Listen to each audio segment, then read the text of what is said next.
हम देखेंगे किसी कार्बनिक यौगिक की नाइट्रोजन की जो प्रतिशतता का आकलन होता है वो कैसे होता है। तो ये होता है हमारे दो विधियों द्वारा। ठीक है, तो लिख लेते हैं हम सबसे पहले। तो कार्बनिक यौगिक में उपस्थित नाइट्रोजन तत्व की प्रतिशतता का आकलन दो विधियों द्वारा किया जाता है। तो नंबर एक है हमारा इसमें, नंबर एक हमारा है ड्यूमा विधि, DUMA'S, ड्यूमा मेथड। ठीक है, फिर हमारा नंबर दो है इसमें कैंडाल विधि,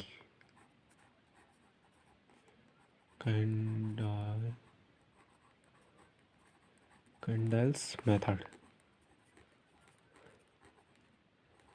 ठीक है, अब हम नंबर एक चलते हैं ड्यूमा विधि पे। ठीक है, ड्यूमास मेथड। तो इसमें आएगा हमारा, इस विधि द्वारा क्या करते हैं, कार्बनिक यौगिक में उपस्थित कार्बनिक यौगिक में उपस्थित नाइट्रोजन की प्रतिशतता आकलन किया जाता है। ठीक है, तो हम इसका सीधे आते हैं प्रिंसिपल पे, सिद्धांत पे। प्रिंसिपल या इसको बोल सकते हैं सिद्धांत हिंदी में। ठीक है, तो इसका सिद्धांत देखते हैं। तो ये हमारा जब क्या होता है, CO2 के प्रवाह में, CO2 के प्रवाह में कार्बनिक यौगिक को गर्म करते हैं। कार्बनिक यौगिक को क्या करते हैं, गर्म करते हैं, गर्म करते हैं। तो क्या होता है, इस यौगिक की वाष्पें, इस यौगिक की वाष्पें क्या होती है, वाष्पें तांबे के सर्पिल तार पर प्रभावित करते हैं। किस पे, तांबे के सर्पिल तार पर,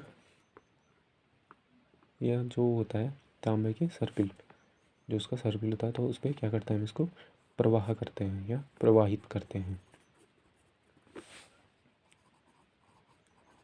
प्रवाहित करते हैं। तो यौगिक में उपस्थित क्या होते हैं, जो उपस्थित, जैसे हो गया हमारा कार्बन, हाइड्रोजन व सल्फर, क्रमशः क्या होते हैं, CO2, H2O तथा SO2 में परिवर्तित हो जाते हैं। तो लिखते हैं, क्या करते हैं, सर्पिल पर प्रभावित करते हैं।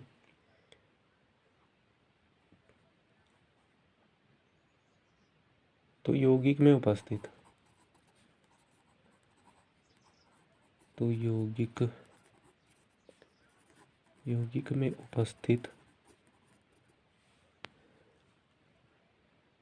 उपस्थित कार्बन, हाइड्रोजन, सल्फर क्रमशः क्या करते हैं हमारे, क्रमशः CO2, H2O तथा SO2 में क्या होते हैं, चेंज हो जाते हैं, में परिवर्तित हो जाते हैं,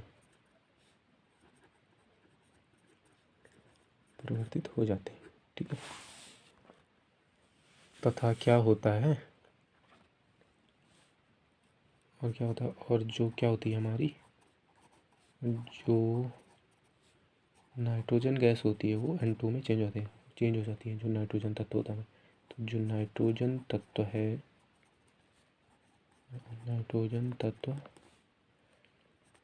N2 गैस में क्या होता है, प्राप्त होता है। ठीक है, अब हम इसमें करेंगे क्या, जब कुछ नाइट्रोजन के ऑक्साइड बनते हैं तब तांबे से क्रिया कर N2 गैस में परिवर्तित हो जाते हैं। कुछ नाइट्रोजन के ऑक्साइड, तो इसमें क्या होता है, नाइट्रोजन के ऑक्साइड बनते हैं और जो तांबे से क्रिया कर क्या करते हैं, N2 गैस में परिवर्तित हो जाते हैं। अब हम देखेंगे नाइट्रोमीटर। तो इसमें नंबर 1 है हमारा जो नाइट्रोमीटर होता है, नाइट्रोमीटर में 40% क्या होता है, पोटेशियम हाइड्रोक्साइड होता है। ठीक है, फिर क्या होता है, जब KOH मतलब पोटेशियम हाइड्रोक्साइड द्वारा गैसीय मिश्रण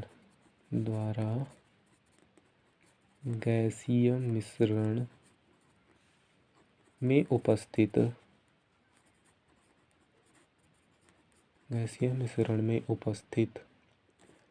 कार्बन डाइऑक्साइड व सल्फर डाइऑक्साइड SO2 व CO2 को क्या होते हैं, शोषित कर लिए जाते हैं, को शोषित कर लिया जाता है। ठीक है, जबकि जो क्या होते हैं, जबकि जलवाष्प द्रवित हो जाती है, जलवाष्प क्या हो जाती है हमारी, द्रवित हो जाती है।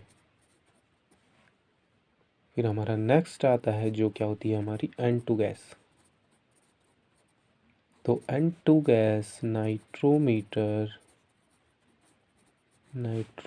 में क्या में जो पोटेशियम हाइड्रोक्साइड होते हैं के ऊपर एकत्र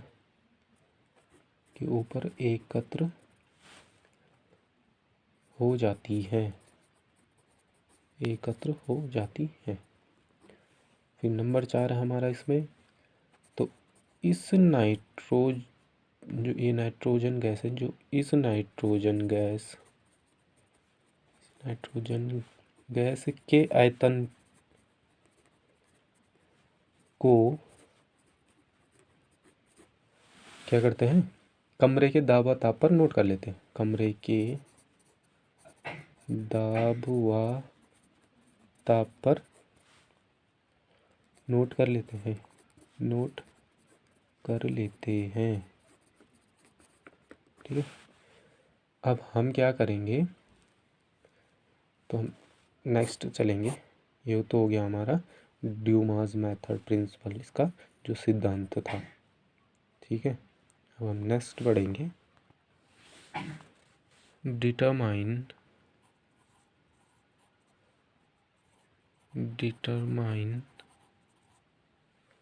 द फॉर्मूला फॉर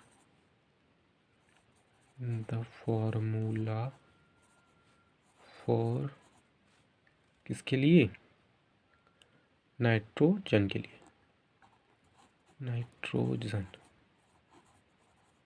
ठीक है, जैसे कार्बन और किसके लिए किया था, हाइड्रोजन के लिए किया था, ऐसे ही अब क्या करेंगे, नाइट्रोजन के लिए प्रतिशतता का आकलन वाला जो फॉर्मूला है उसको बनाएंगे या ज्ञात करेंगे। ठीक है, तो हम इसमें भी सर्वप्रथम क्या करेंगे, मानेंगे कि कार्बनिक यौगिक की मात्रा कितनी है, ग्राम। तो माना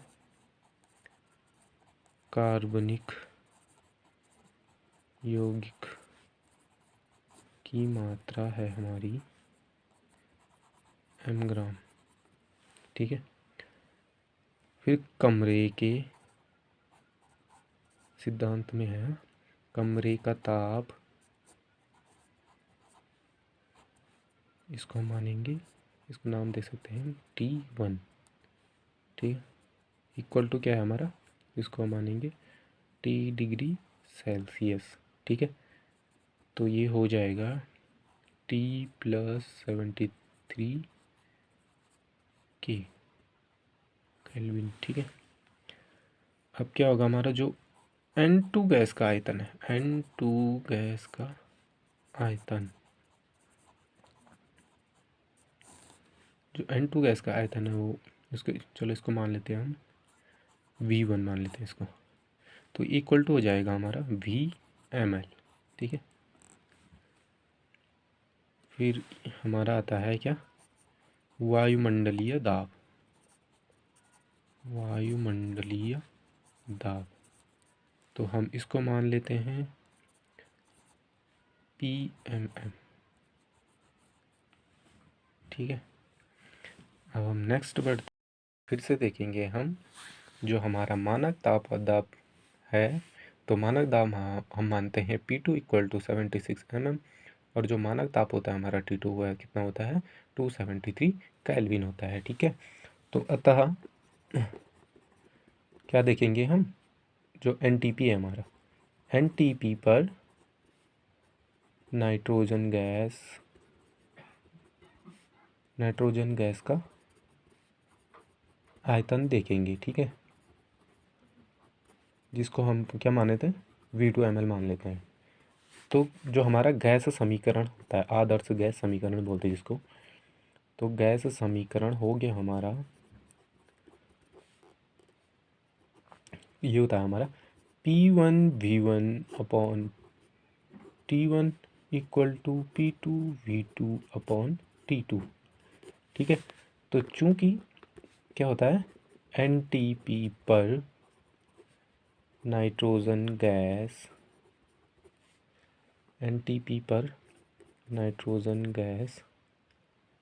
का आयतन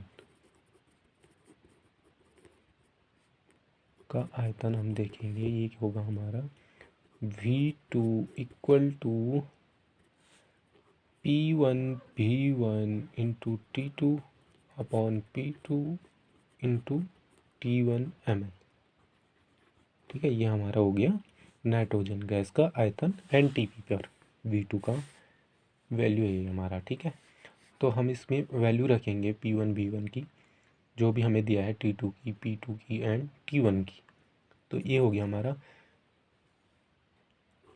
P माइनस एफ क्या हमारा जो P1 की वैल्यू है, ठीक है। फिर इंटू हो गया हमारा V, जो V1 है हमारा, ठीक है। फिर ये इंटू हो जाएगा जो हमारा T2 है, वो कितना दे रखा है 273 केल्विन। तो इसके अपॉन हो जाएगा हमारा जो हमारा क्या है मानक दाब है। तो मानक दाब ने क्या माना था P2, इसलिए हम P2 की वैल्यू रखेंगे, तो ये हो जाएगा 76 इंटू टी प्लस 273, तो ये हो गया, ये इसमें सम हो जाएगा, ठीक है, ml में आएगा हमारा।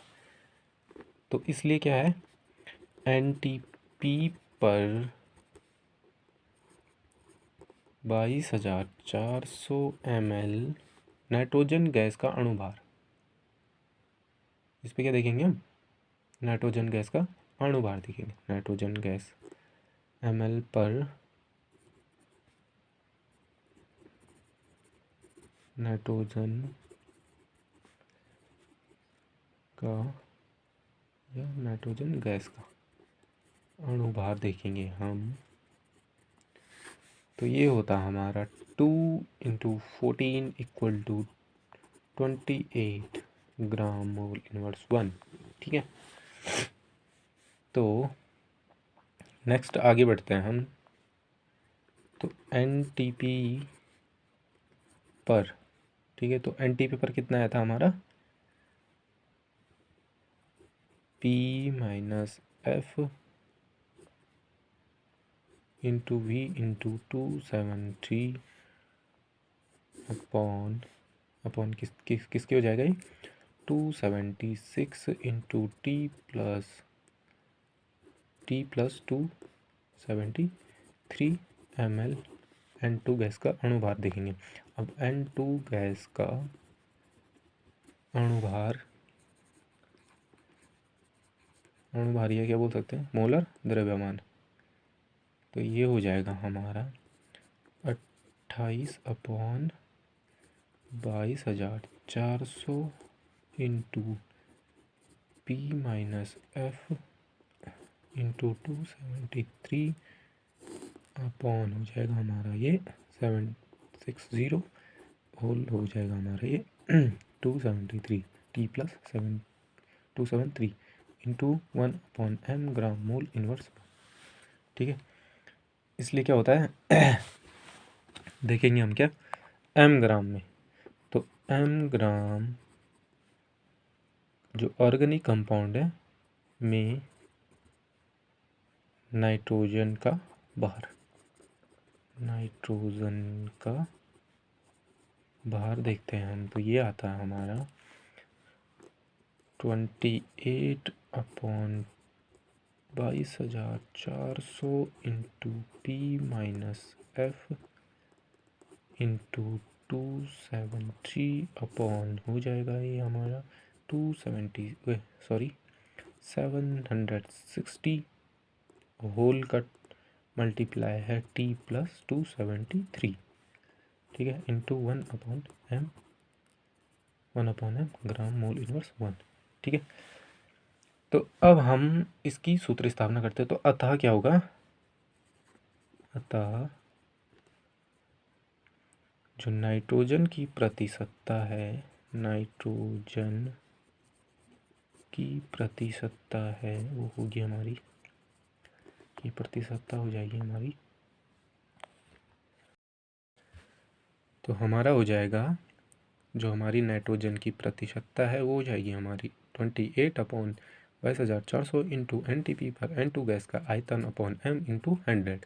तो ये हो गया हमारा नाइट्रोजन की प्रतिशतता के आकलन के लिए फॉर्मूला। ठीक है, ये रहा हमारा नाइट्रोजन की प्रतिशतता के आकलन के लिए फॉर्मूला। ठीक है, और नेक्स्ट वीडियो में चलेंगे तो आपको कुछ और सीखने को मिलेगा। तो नेक्स्ट वीडियो में आपको इसी जो हमने सूत्र स्थापना करी है तो इसी से संबंधित मैं एक न्यूमेरिकल लूँगा। ठीक है, तब तक के लिए थैंक यू।